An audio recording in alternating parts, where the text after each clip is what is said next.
Hello everyone, today is the 12th of July 2026. Thank you for joining our discussion of the Avatamsaka Sutra. We are on chapter 1, slide 832.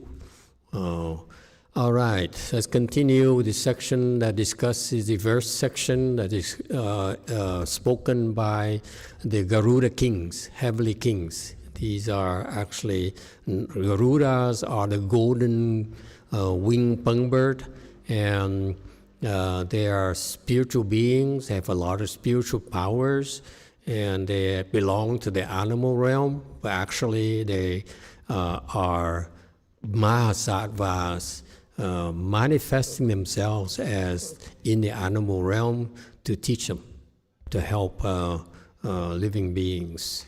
All right, and so this section here, these Garuda celestial kings would then kind of give a testimonial of what they're able to see for themselves. So now you have a case of the Buddha disciples, great disciples, providing testimonials for us to reassure us that whatever the Buddha taught, they saw it themselves. Okay, so it's funny that now the disciples are certifying the master's teachings. The citadels of Dharma are infinitely broad, with more and various gates than can be counted. 法城广大不可穷，其门种种无数量。The thus come one appears in the world to open them wide. Wonder scowl, crown, understands and enters thus. 如来处世大开阐，此妙观迹能明入。All right, citadels of Dharma are infinitely broad. Citadels of Dharma, the Dharma is the Buddha Dharma. Citadels mean that citadels, when you think about Chen, citadels, is something very solid, designed to defend you. Okay, so this is an analogy to the fact that when you bring the Buddha Dharma to you, or when you study Buddha Dharma, it acts as your outer layer of defense, okay, for your well-being. Okay, and so are infinitely broad. By the way, Master Shenhua has his own explanation and so forth. You feel free to read it. We all can read and listen at the same time, right? It's called multi-processing, which you excel at doing. That's what you all learn to do in school. Okay, so feel free to read it. And I sometimes follow it. Nowadays, I'm more lazy, so I read it once when I prepare for the lecture, and then when I sit down, I don't remember what I read. So anything goes. Are infinitely broad. So the Dharma is your armor, is your defense. Okay, anyone needs a good defense. That's why. A good solid defense, and that's by studying the Dharma, by listening to the Dharma, you are actually fortifying your defense. Okay, believe it or not. Infinitely Guangda is vast and great. Okay, vast meaning that your defense is so numerous, it's so strong and so vast that it can defend you, the Dharma can help defend you against all sorts of assaults, all sorts of threats, all sorts of dangers. Okay? Worldly people, they build their defenses by building a bomb shelter or a panic room and so forth, they don't realize that the best defense for the world is actually the citadels of the Dharma. Okay?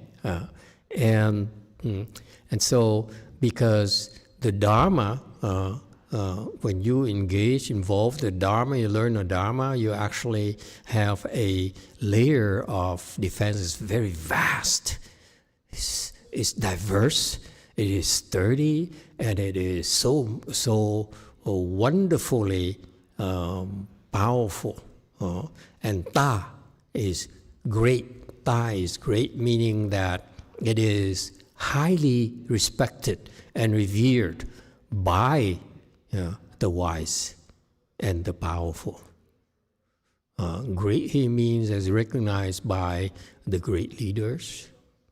Okay, and it is, and also it is great because it makes you a superior person. You can appreciate it. Those who can appreciate it are superior beings. This is why we're studying this. We're studying this because you have great roots. How do you know you have great roots? What's the proof?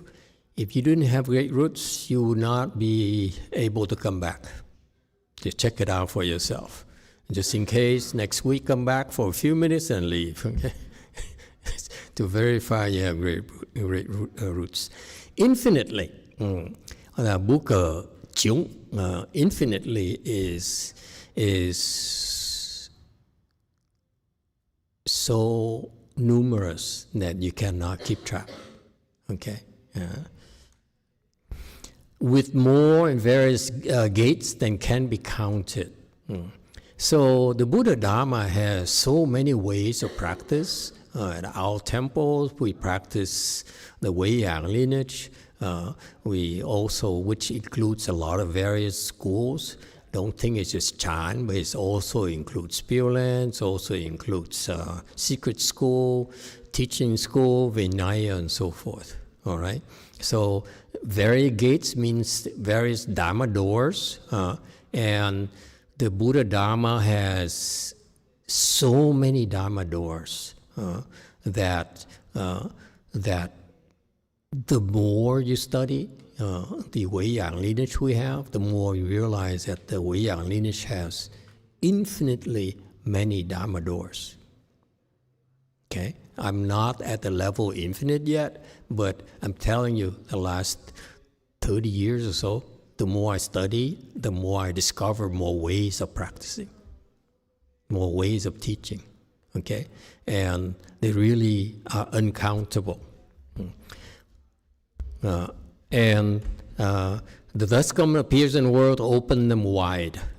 Because the Buddha Dharma have so many ways of practice that the Buddha feels compelled to come to our world, okay, to Kai-chan, to instruct us.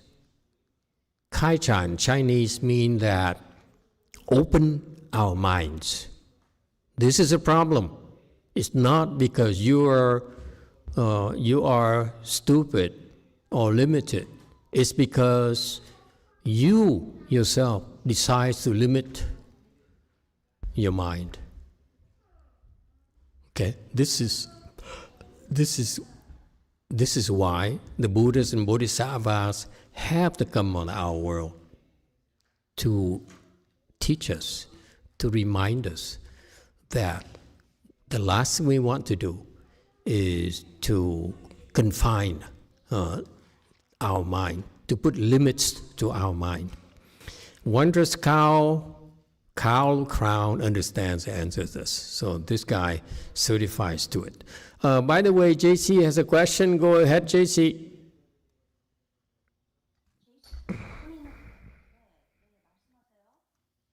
네, 먼저 영어로 말씀드리고 한국어로 말씀드리겠습니다. 네, thank you, Master. I have a question. In your teachings, you have said that when there are people who become angry with us, we should allow them to fully express their emotions and let them pour out their inner toxins through their anger. You also taught that those of us who have a little more strength should recognize the pain they are experiencing and have their hearts become purified. Also, during your last Dharma talk in Korea, someone asked whether enduring and being patient could possibly lead to trauma or mental illness.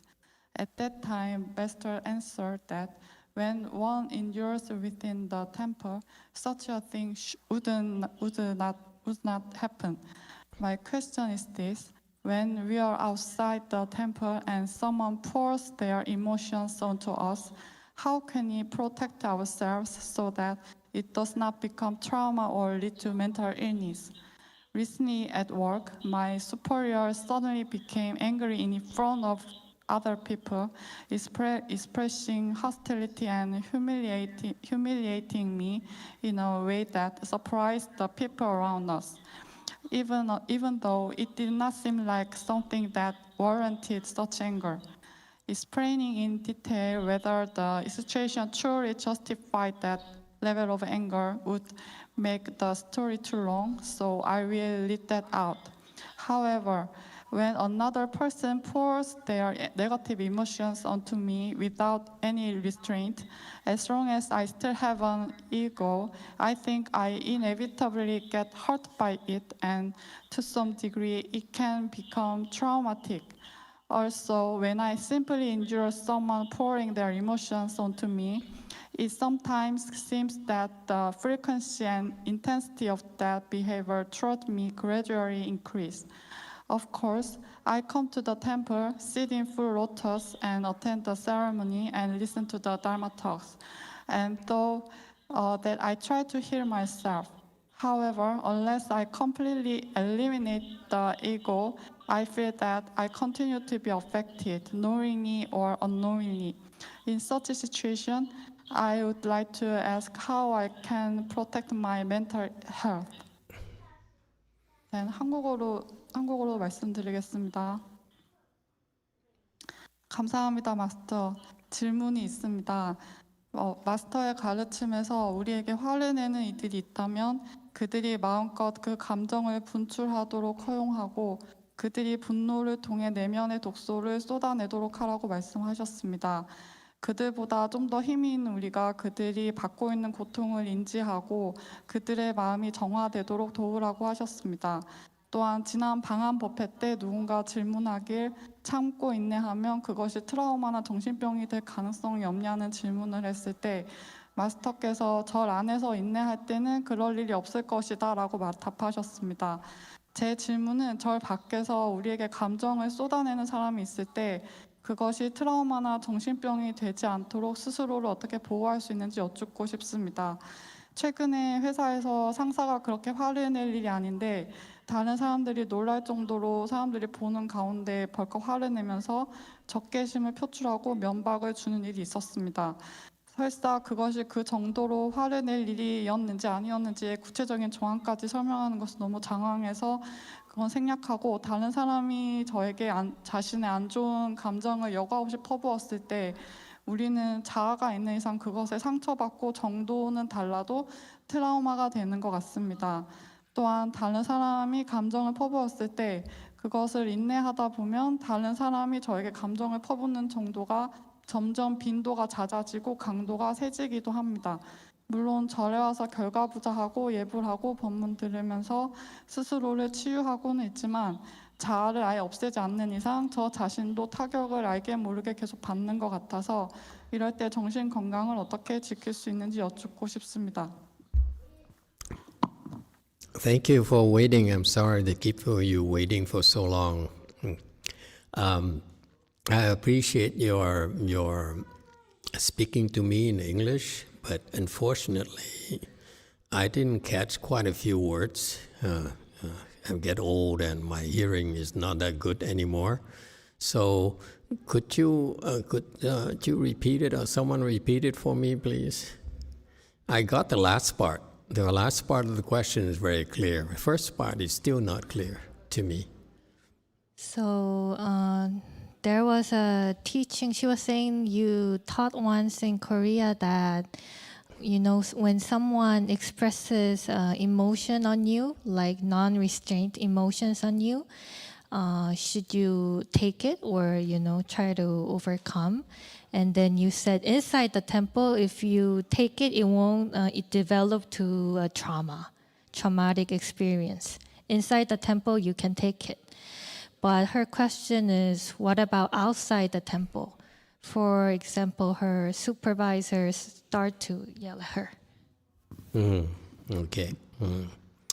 Very good. First of all, when you come to the temple, the purpose of your coming here is manifold. One of the things is that we oversee your training. What kind of training? The training to build up your endurance, so that as you build up your endurance, you go back to your regular life. With increased endurance, your life would be more manageable, less stressful, and more pleasant quite often. All right? So when I told you that you come to the temple, you have to endure it, that's designed to help build your endurance. You know why? It's because people here, when they get upset, their anger is much stronger than ordinary people out there. For example, if you make someone upset at the temple compared to your supervisor getting upset at you, let me tell you, spiritually speaking, one aspect of spiritual is that the mental strength. Okay? Here, people have samadhi power, so when they're angry at you, they concentrate. The anger is more concentrated, and therefore you feel worse on the receiving end. Whereas people outside, including your supervisor, I can tell you flat out right now, your supervisor, no matter how angry he gets at you, he cannot do much harm to you at all. Okay? The reason you feel bad about your supervisor yelling at you, and even though he's wrong or is unjustified, you know what actually happened there? What happened there is, let me point it out to you. When he yelled at you, it didn't really hurt that much, but you yourself, okay, reacted negatively to it. Because I know your supervisor doesn't have your mental strength. So this is what you need to guard against in your particular case. When your supervisor yells at you again, and it makes you feel down, it's because you added to his anger. You beat yourself. You say, oh, this is so bad. So you made it worse than he really is able to do to you. Okay? So regardless, professionally, he is entitled to yell at you in your culture. Does he beat you up? I'm just curious. No? Not anymore? In the Korean movies, the boss will beat you up. Oh yeah. Oh yeah, prosecutors, lawyers, managers. And the man, and oh no, that's Japanese. Yelling only, okay. And so, let me tell you, no matter how hard, how badly he yells at you, he can't touch you. But the only thing you have to do is guard against feeling bad about it, okay? You have a shield right now because your samadhi is much stronger than him. And therefore, when he yells at you, it bounces right back. The reason you feel bad is because you do it to yourself. He didn't do it to you. Is it clear? Okay? So that's the first thing you do in that particular case. You should only watch out for the negative feeling, and you say, no, it's not. This is just my depression adding more, making it worse than it really is. That's point number one. Point number two, he has a right to yell at you. As long as he gives you a paycheck, he can yell at you. That's your culture. You don't like it, you can quit. Okay? That's professional environment. He is your boss. Therefore, he can choose to express however he wants to do it, to express his displeasure and to teach you, to train you, whatever. That's his job. He's entitled to do that.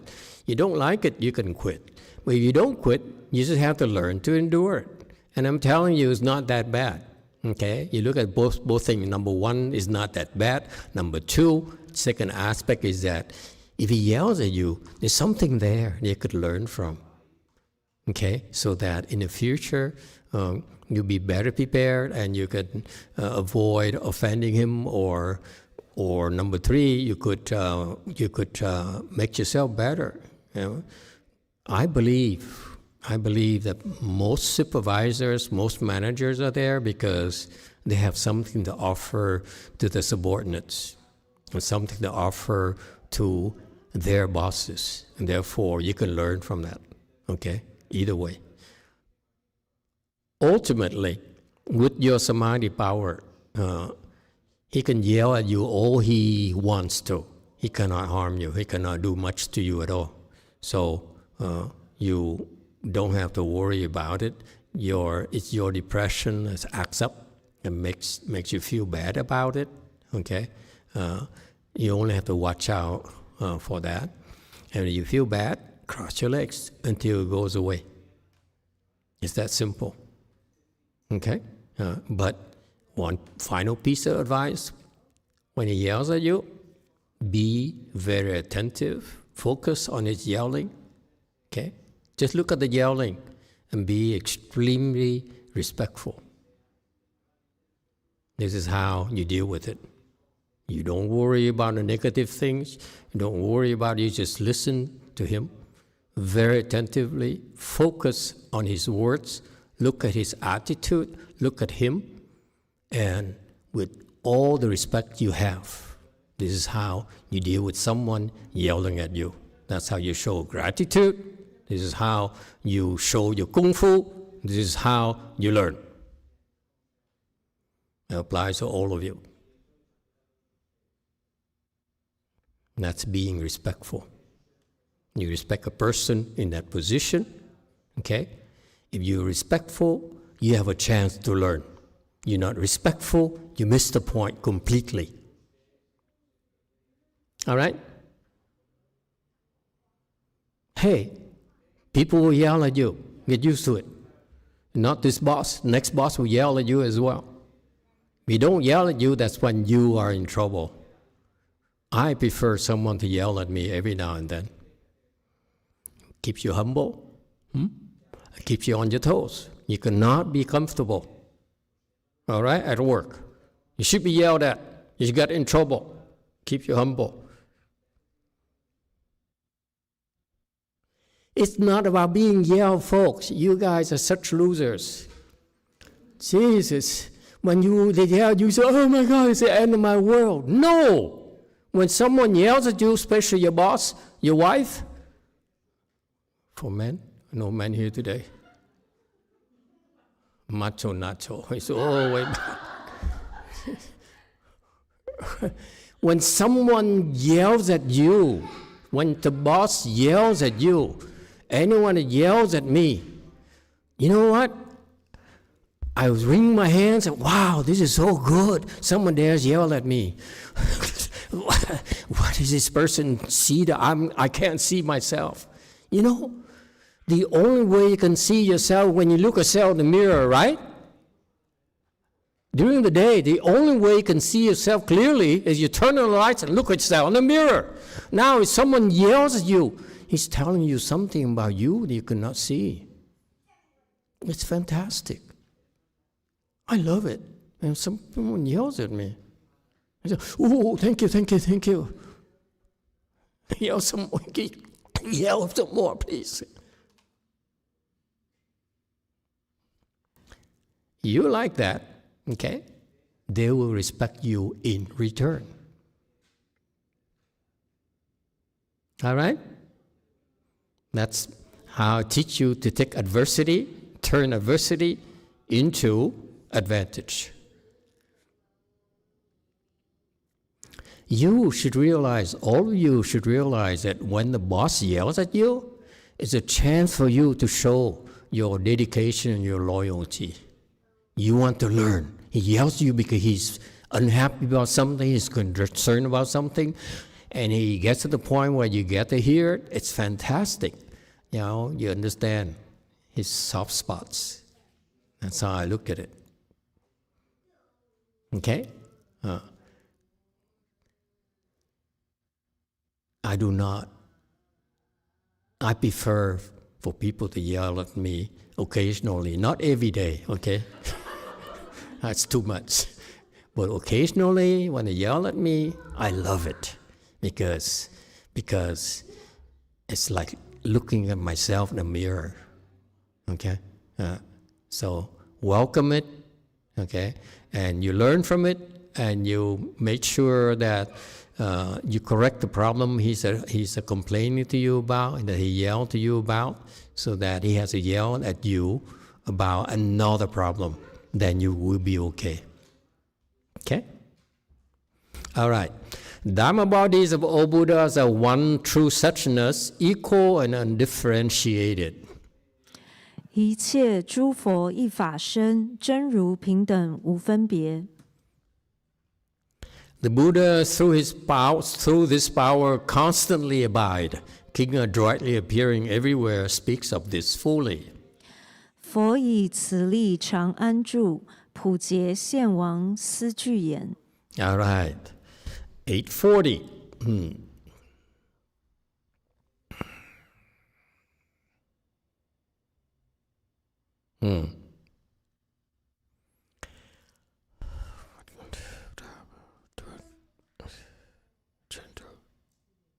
Okay. The Chinese verse is very, very clever. It's beautiful, but it cannot be translated. It has to be joined. Okay, you cannot break it up like this. Dharma bodies, all Buddhas are one true suchness. The way the Chinese broke it into two lines is also conveys another meaning, but actually the fundamental concept is one true suchness. Okay. Yes, Wei Mao. Master, what kind of bird was that? The golden bird? Is it extinct or like a rare bird that nobody can see anymore? No, it is a spiritual bird that you don't get to see it. Can you see dragons, Malcolm? Just checking. Just the dragon at Way Mountain Temple. Just the dragon Way Mountain on top of you right now. I see. No, that's a fake dragon. I'm talking about the real dragons, okay, the ones that are depicted in the Game of Thrones.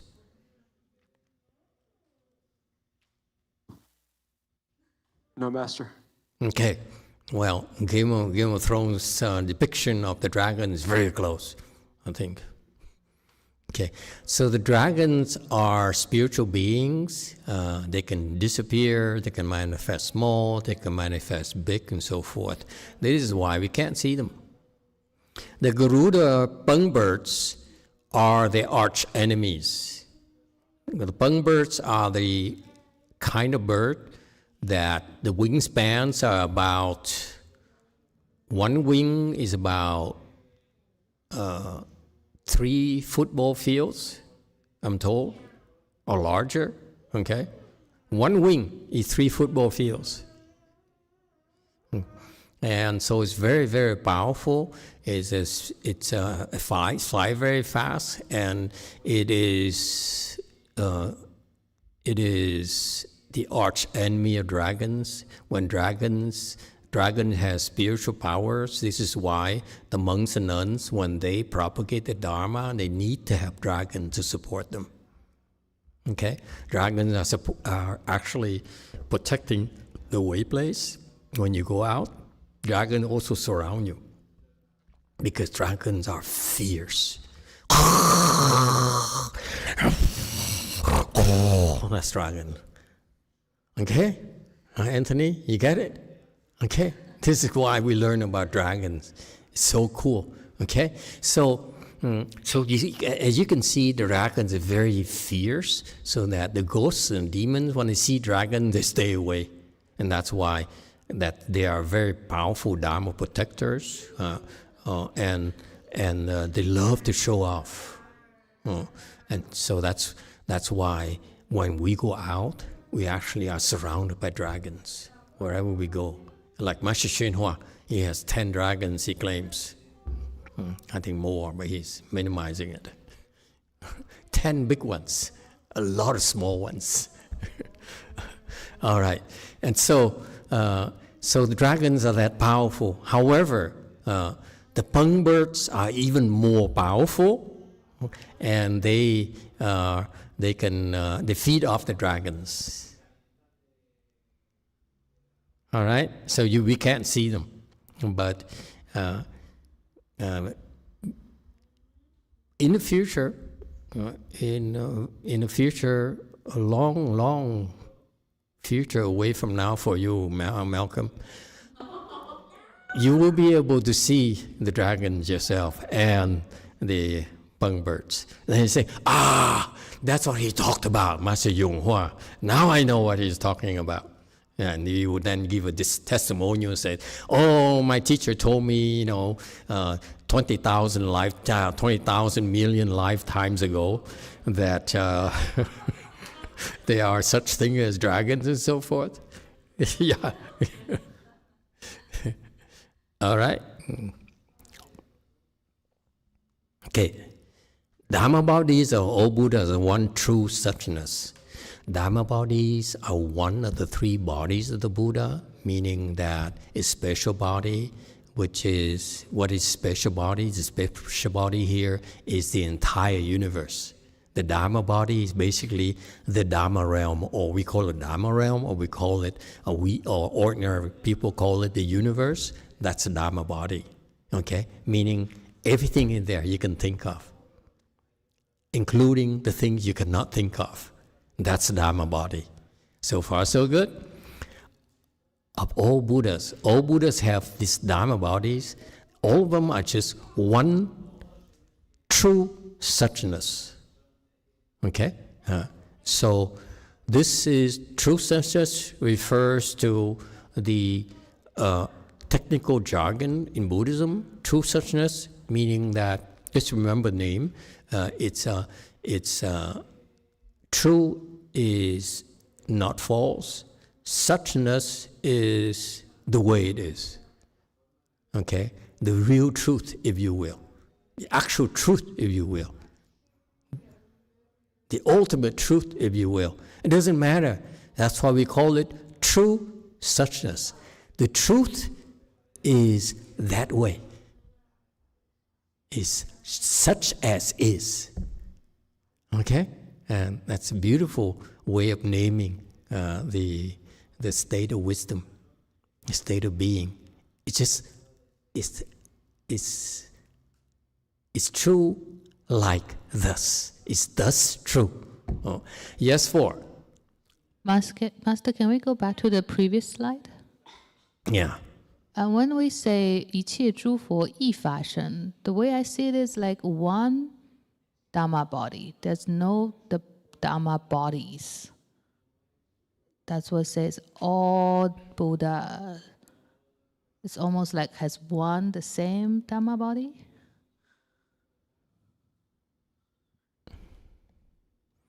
You're right. That's correct. The translation is incorrect. All Buddhas are one true suchness. Can you correct the English, please? All the Buddhas are one Dharma body. Okay, correct it. All Buddhas are one Dharma body.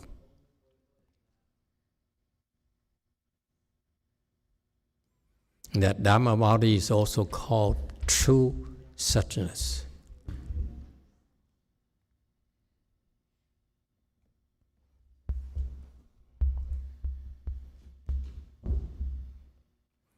All Buddhas are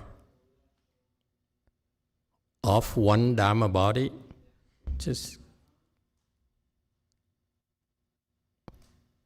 That's it. That's that line. No. Just delete everything. All Buddhas are of one Dhamma body. That's it. For this line.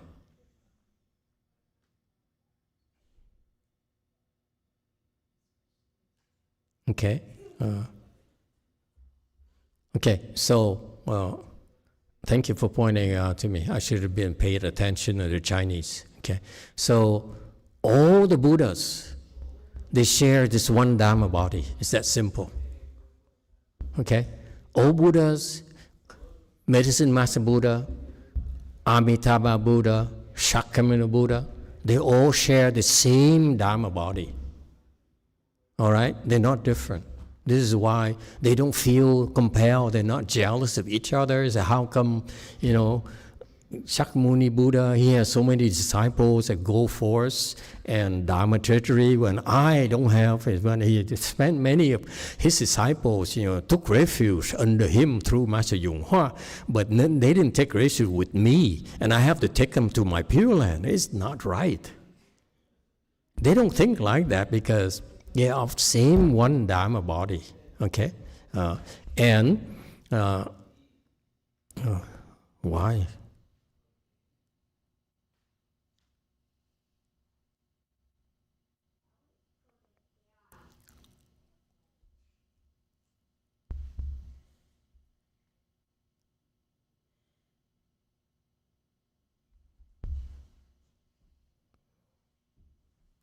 Where are we? I think you corrected the wrong.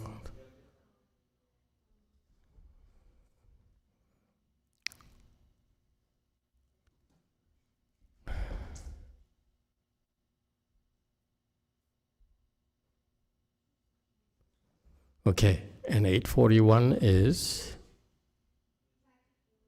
Okay, there you go. Okay. So here's how it works. Let me dissect it for you. The first statement says, all Buddhas share the same Dhamma body. That's correct. Okay, once you become a Buddha, you also then return home to the same Dhamma body that they all have. Okay, so all Buddhas have the same Dhamma body, period. Nothing to discuss. Okay? That's why it's called Dhamma body, because it's the same for everyone, or you call it the entire universe, or Dhamma realm. It's just one thing only that includes everything. Okay? And you can also call it, that Dhamma body can be also called true suchness, is a rather poetic name for that, Dhamma body. You can call it true suchness. Okay, as I explained to you, it is true such a way. Okay, you cannot explain. It's nothing to try to figure out. Okay, it's the ultimate truth. The ultimate truth is such a way. It's like that. It's like thus. Okay? And what is that thing? That is a true suchness. It is 平等.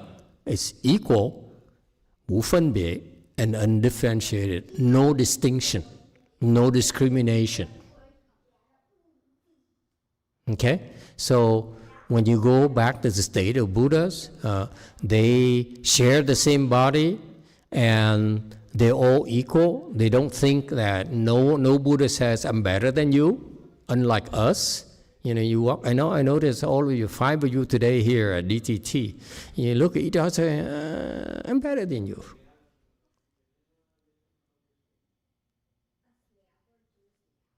One, two, three, four, 5.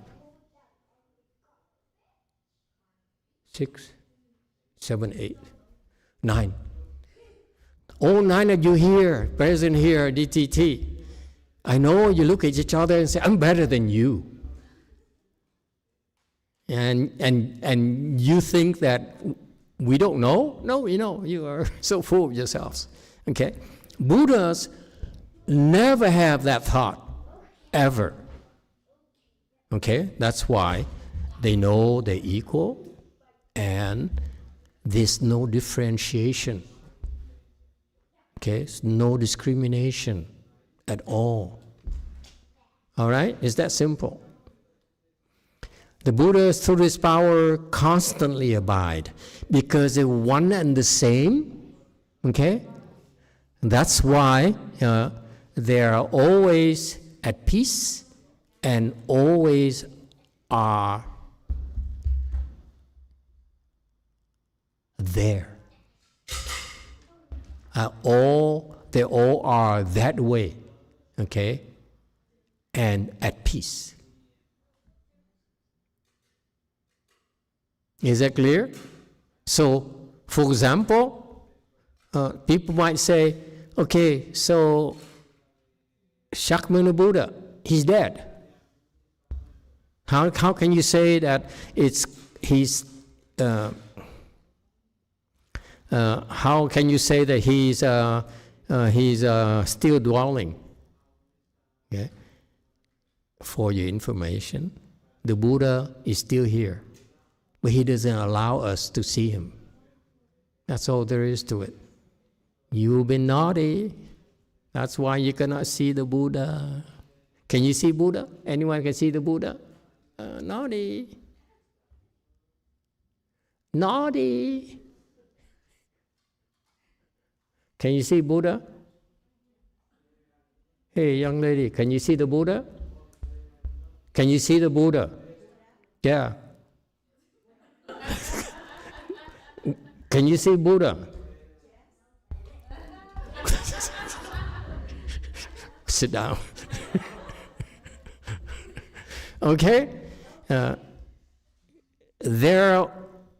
Shakyamuni Buddha, on the first surface, appears to be dead. He's actually still with us. We can't see. We can't talk to him because we don't deserve it. Okay? King adroitly appearing everywhere, speaks it fully. He knows it. And he talks about it. All right? Next. In the past, the Buddha gathered in beings in all realms, radiating light throughout all worlds. 佛习诸有摄众生，普放光明遍世间。 Using various expedients, he displayed taming and subduing, contemplating oceans awakens to this supreme Dharma door. 种种方便示调伏，此圣法门观海物。 Okay. In the past, the Buddha gathered in beings in all realms. Before he became a Buddha, every single Buddha, they gathered in living beings. Okay, meaning that their beings are loose. They are roaming around like a horse, wild horses, unruly and wasting their lives. Okay, and so just like the cowboys, we corral them. Okay, that's gathering in. We corral them, bring them back to the corral. Okay, and turn them into something useful. Like become a horse for cowboys, pulling wagons. Okay, so that's what Buddhas do. They gathered in beings in all realms. Okay, otherwise it's like wild horses. Living beings are like wild horses. They roam around without any purpose and totally useless. practically. And it's thanks to the cowboy Buddhas that corral these horses, human beings, and make them useful, give meaning to their lives. You buy that? I know what he's talking about, wisdom. That's a lot. Okay. Okay, there you go. Radiant light throughout the world.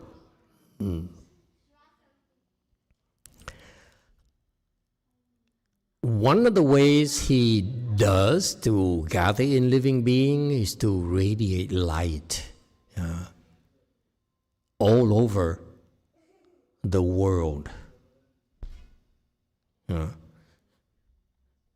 Actually, radiating light throughout the world. Okay, they don't understand the subtlety here.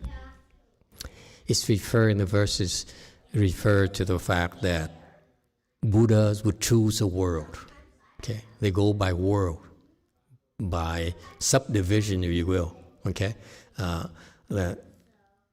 so they decide to help the Saha world, our Saha world. Okay, that's why they come to Saha world to gather in living beings. All right, some of them become Buddhists, some of them become non-Buddhists, and so forth. They all gather in. Okay, and how does Buddha do that? He radiates lights throughout the world. Okay, so he radiates his light of wisdom. Okay, on the world he wants to help.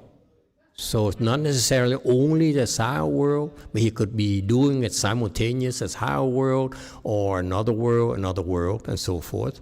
Okay, so when he chooses to help living beings, and he gathers them in, and how does he do it? By shining his light of wisdom onto the world. And when he shines his light of wisdom onto the world, living beings are able to see clearer. And that's why they said, now I realize that my wife without makeup in the morning is not the same.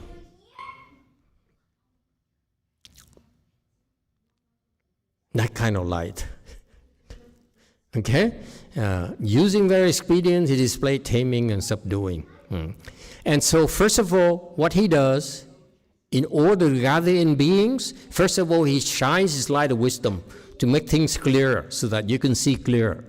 Number two, okay, he uses a lot of expedients to tame and subdue. Remember the wild horse example earlier? Okay, taming is like taming a wild horse. It doesn't want to listen. Okay, so you have to use the reins to restrain the horse, okay? And after you train the horse with the reins, eventually it listens to the commands, okay? So that's what taming does. And subduing refers to the fact that you have to, at sometimes, yell at your subordinate. That's called subduing. Especially those who practice meditation at Lumang, JC, and they're so strong now, you talk to them and they don't pay attention to you anymore, and that's why the boss yells at you. Listen to me! Okay? You get it? Okay, and this is what happens, going to happen to you. You have a boss, the more you meditate, the harder, the louder your boss has to yell at you to get you to pay attention. Okay? So subduing your ego.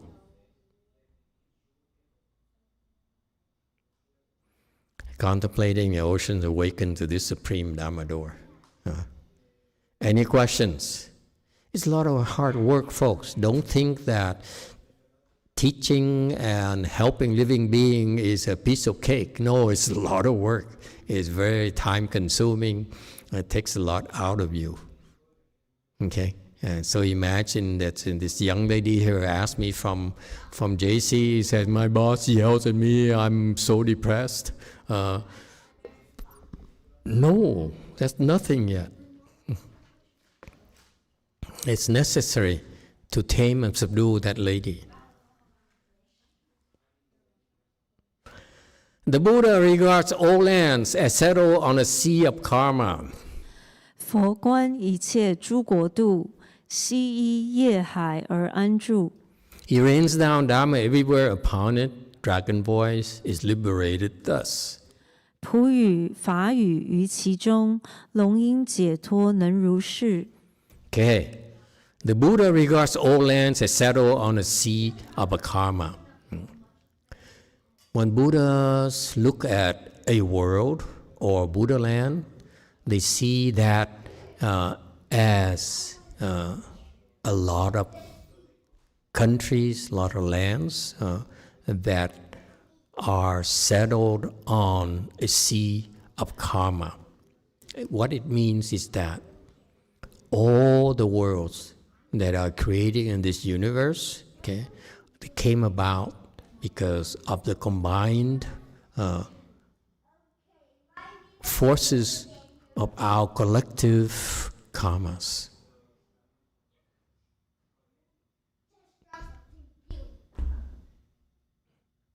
Okay? Meaning what? Meaning that if you see a garden of roses, that's because you did all the good things. Okay? Now you get to enjoy the roses. When you see Iran, okay, don't blame the Iranians. Don't blame the Republican guards. You created them. Your evil side created them. That's why now you're suffering. Okay, so our world has wonderful things as well as deplorable things. It's because we've been creating bad and evil karmas and good karmas. And that's why it's always a mixture of good and bad in the world. All right?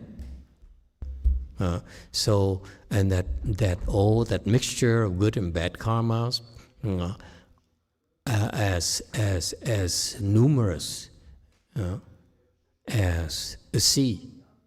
Okay? And again, all those, our collective dharmas, karmas, that we created this land called United States of America for us to settle here. Okay? And then over there in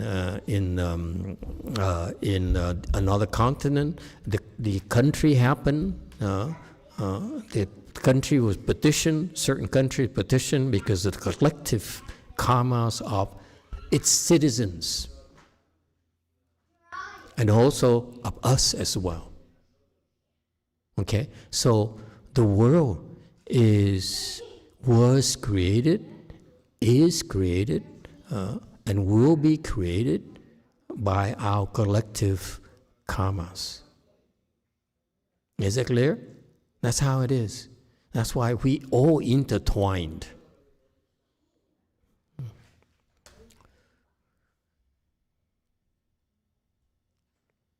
He rains down Dharma everywhere upon it because he sees that the good things that happen to us and bad things happen to us. He says, let me explain to you why. Because this is what happened to you. You ask, why me? Why me? Why is life so unfair? I've been a good person. Why is it I must suffer? Okay, how come the other person who steals and now he's an official, he's in a government, and so forth? Okay, all those are collective karmas that we created, and it will continue to percolate down the next generation, next life, next life, next life, next life, and so forth. Okay, and that's why the Buddha says. He said, if you're not careful, this will go on forever. You'll be caught in this vicious cycle of birth and death. That's why he speaks Dharma. He reigns the Dharma. Dharma is speaking Dharma is analogous to raining the Dharma. The rain, Dharma rain refers to the fact that when you speak Dharma, it's like a rain that drops on the vegetation, and the various types of trees and herbs and grass, they absorb as much water as they can. And that's the nature of Dharma. Dharma rain is that way. When Buddha speaks Dharma, it is that way for all of us. Okay? So we are able, as you listen to the Dharma, you'll be able to absorb as much of it as you can. And that's why don't think that you, don't tell yourself, I listened this already. I listened to it 5 times already. I'm hearing the same thing. No, not at all. Every time you listen to it, on the surface, maybe the same thing, but you never know. Maybe on the 18th time you listen to the same piece, all of a sudden you are able to penetrate deeper, and you're able to understand more than before. Okay? Because you're able to absorb more. All right? Dragon Voice has liberated us. Any questions? Isn't that cool? I want you to know, when you listen to Dharma, keep listening, okay? And you will find what I found. The more you listen, and maybe you rotate, and maybe next month or next week, you could rotate it back. Okay, I have a repertoire. I listen, and I go back and listen, and I go back. Make it a habit of listening to the Dharma, like absorbing the rain. Okay, and eventually one day it clicks. All right, that's all. Okay, any questions? If not, there's the next section that's about the Asuras. These beings here are very close to us. Okay, this is next immediate heavens to us. Okay, they're very close. They're about 500, what's that unit of measurement? Yojanas above us. Okay, this Asura, the Asura, they lived in heaven. That's about 500 yojanas. Okay, and whatever that is. Yojana is I forgot the definition of yojanas because it doesn't make sense to me. That could be high up there. Okay, let's go into it. Moreover, Asura King Rahu gained a passage into liberation of appearing as the supreme and honored host for great assemblies. 复次，罗侯阿修罗王得现为大会尊圣主解脱门。Okay, first Master Shinhua talked about the name Rahu. I don't care, but he talked about Asuras. You can read it yourself. Basically, Asuras are part of the 6 realms that we will transmigrate as we die and born again. We go through the 6 realms here in our Saha world. We've been doing it for a long time, so that's what we do. And the Asuras are like caught in between the God realm and which is desirable, and the lower realms. Okay, Asuras are everywhere. They could be in the God's realm, they could be in the human realm, it could be animal realm, and so forth. The nature of Asuras is that the name says Asuras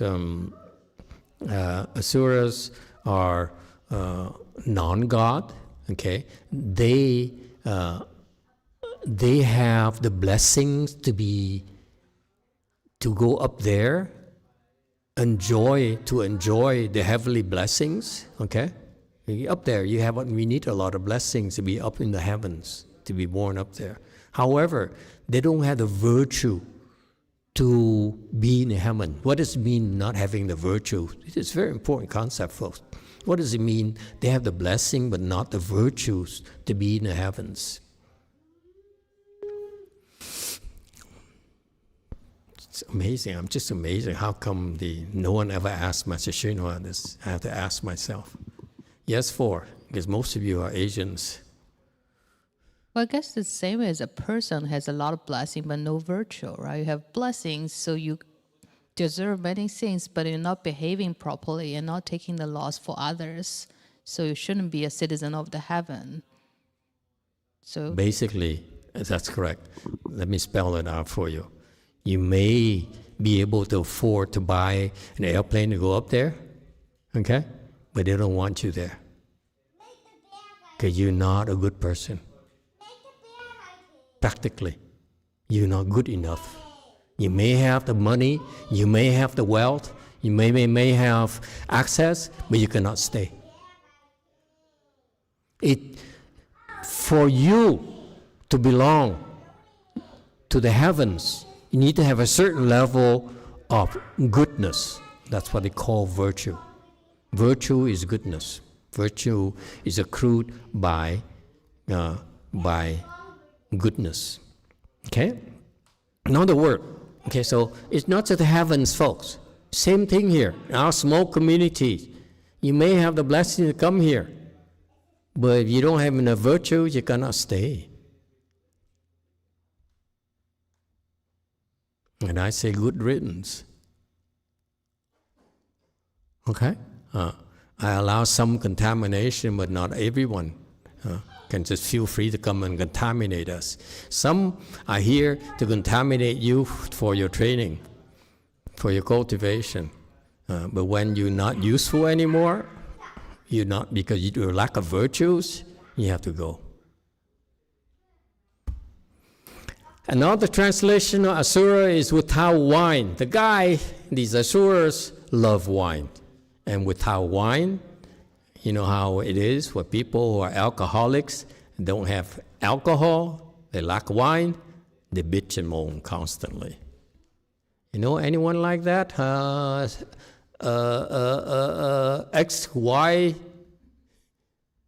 who just came here from Korea? You know anyone over there like that? Huh?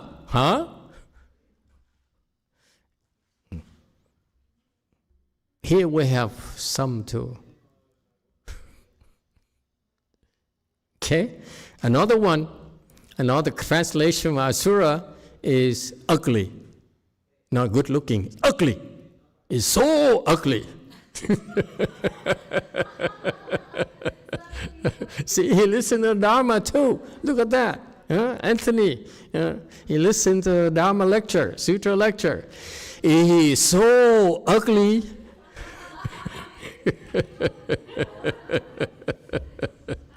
Okay? But it refers to the male Asuras. The female Asuras are gorgeous. They're beautiful. Okay? But the main characteristics I remember are Asuras. That's very obvious because nowadays people, when they drink secretly behind closed doors, okay, and so forth. Nowadays you can tell an Asura by their behavior.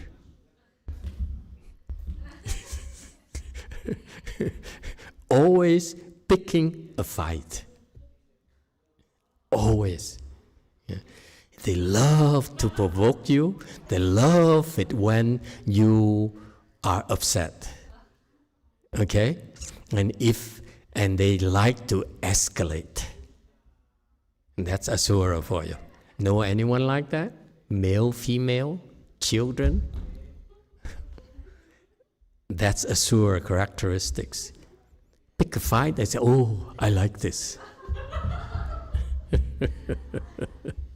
Okay? And do you know, Anthony, why they're ugly? Why they're ugly? Because they always get angry. You see, like this, you're smiling, see how nice looking it is? When you're angry, that's why. You got it? You don't want to get angry, boy. Because when you're angry, you're very ugly, like an Asura. Okay? All right. And he talked, Master Shin talked about the wife of chakra and so forth. You can read it. He talks about this everywhere. By the way, I recommend you also read Master Shinhua's Dharma books, whether it's in Chinese, whether it's Vietnamese or English or Korean, so forth. Those, the nice thing about his teaching is that, first of all, it's very profound. Number two, it's fundamental. You cannot go wrong. Number three, the great thing about him is that he repeats it constantly. So eventually, you hear it on the 20th time, you remember. Okay? I used to listen at least 40 times or more. All right? So, question? No question. What's the big deal? He's a big shot. He's an Asura celestial king. So why is there he obtained liberation? He got the disposition, okay, by appearing as a supreme and honored host for great assemblies. What does it mean? I want you to pay attention to this. These are the little details that I think is much more interesting about the Dharma door behind this. Now, I don't think Master Shenhua took the time to explain to his disciples. Why? What's the big deal? It sounds so casual, trivial. Supreme and honored host for great assemblies. What does it mean?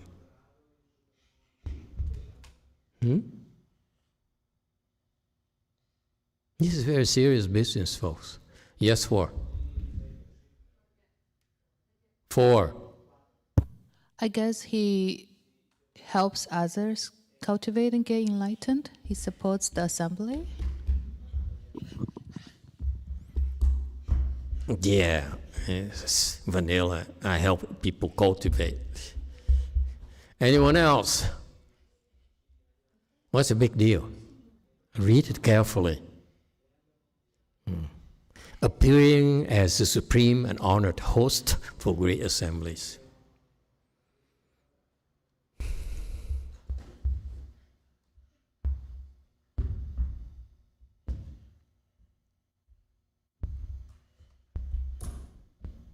It's very subtle.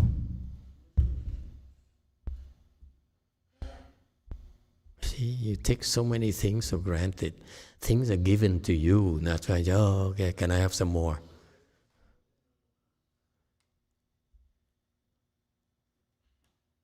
What's a big deal?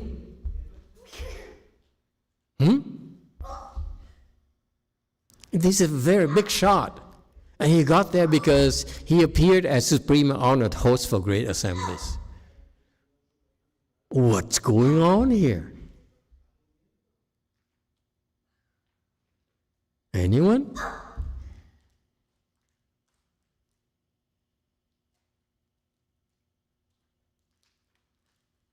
No one?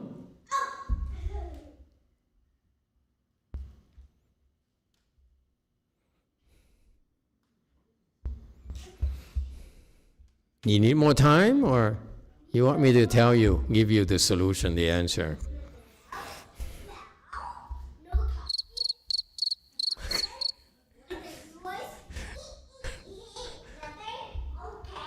Yeah? Yeah. Speak. Yeah. Why? What's the big deal here? Huh?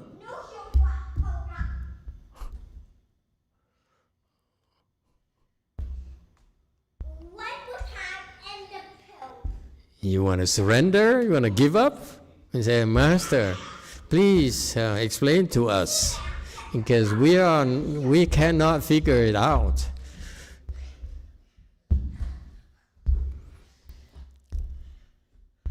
Yeah? 4.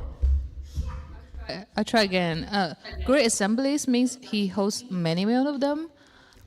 So He keeps doing that. I don't understand what is supreme and honored host. Like, let's say Master or Master Z, when you guys host a retreat for us, you guys are host, but what does supreme and honored host mean? Think of Ayatollah. Who? Ayatollah. Supreme and honored Ayatollah. Never mind. Way Mountain. Probably the protectors of the Dharma. Protecting what? Protection of the Dharma. Protecting Dharma. No, they're not. He's not Dharma protector. Anyone else? Hey, Anthony, pull it over, all over your head.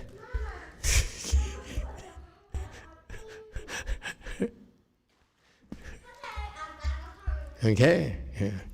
And you pass out. It's not my fault. I want to see what happens when he runs out of air. I'm curious. Give it a few more minutes. Don't do that, Anthony, okay? Do not put plastic over your head. Never, ever. Okay? Good boy. Good boy. All right, don't do that. Don't put plastic over your head. Okay? Never. Anthony, you get it? Take it out.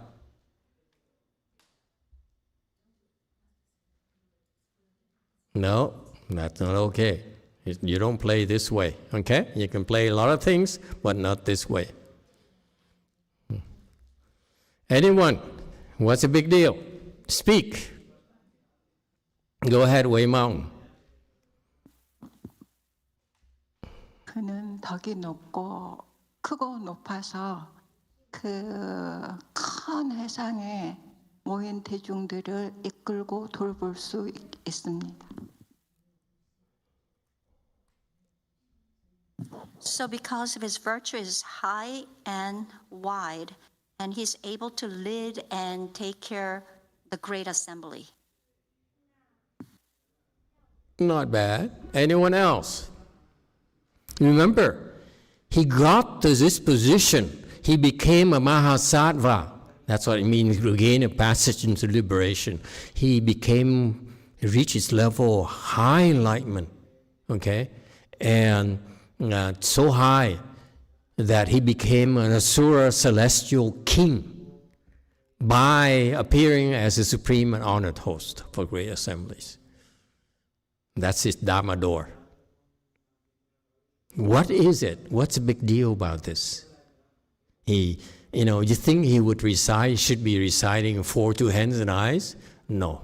Did he recite Shranga mantra? No. Did he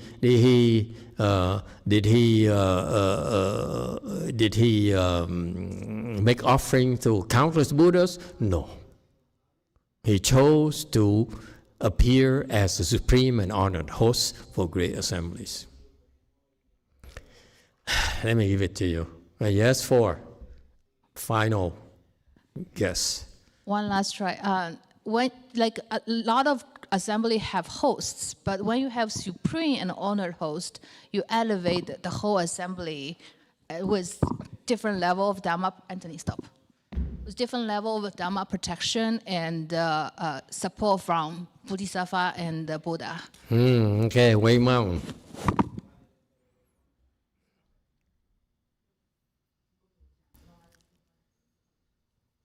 No? No more? Okay. Very good.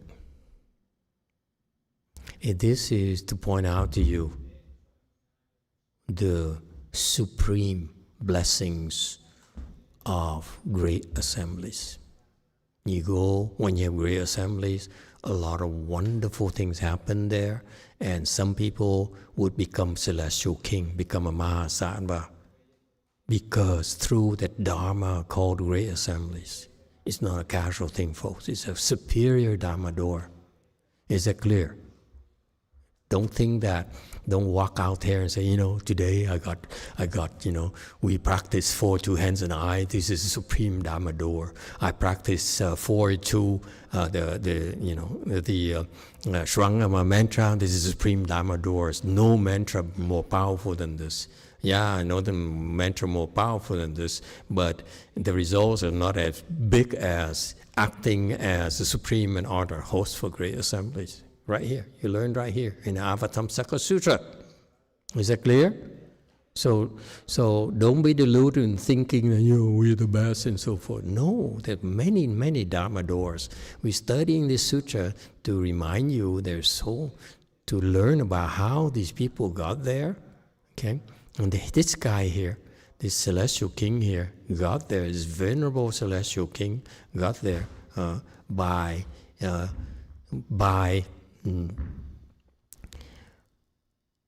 hosting great assemblies. So he's the one who organized these great assemblies. Is that clear? He organized great assemblies. He's a host. Think of it. What comes to mind is, for example, these rich people in Palm Springs. What is it in Florida where they Palm Beach? Thank you. See, you and I think the same way. Palm Beach, they have these tycoons or wives and husbands. They organize these charity events where they invite the big shots to come. Okay, and everything is a big deal because they generate a lot of charitable donations, and the people who come there, you know what they do? The guests, okay, the hosts will come to them and say, "Hey, thank you for coming. I'm glad." And they saw each other last week already at another fundraising event. But I watched a video of these people. I've never been there. Okay, it's not my kind of place. I don't belong. Okay, but I noticed one thing, and they do. The host will always say, "Okay, so you make sure you give me a 6-figure check tonight, okay?" And walk away. Every single guest who walks away, "I need a check from you, okay? Please give a check to my secretary. Or if she's not there, I'm very glad to take it from you." Okay? So the function or the goals of these Palm Beach events is that they remind people to donate money. Okay? What does it have to do with this thing here? Because of his connections, because of his reputation, that's why these donors would come. Is that clear? The fundraising is successful because of the notoriety and the influence of the organizing host, without which the donation is very, very small. This is why we don't bother doing fundraising, because it's none of you like that. So why should we go through all the hassle of decorating dragons on top of the ceilings and so forth, and everyone gives $2? You get it? Okay? So this is what happens in real life. That happens at a fundraising event in Palm Beach. The similar thing happens in great assemblies. The reason you have great assemblies that are very influential, very successful, is because the Dharma host is very honored and is very powerful. To the point where when they organize a great assembly, okay, the Buddhas would say, "Oh, I'm coming.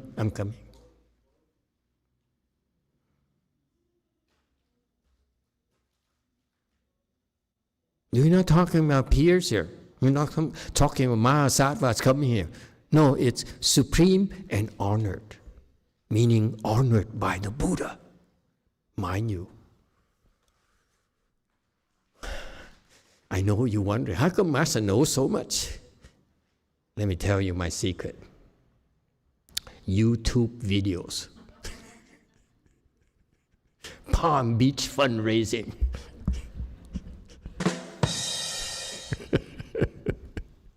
Okay, we stop here today. Thank you very much, everyone.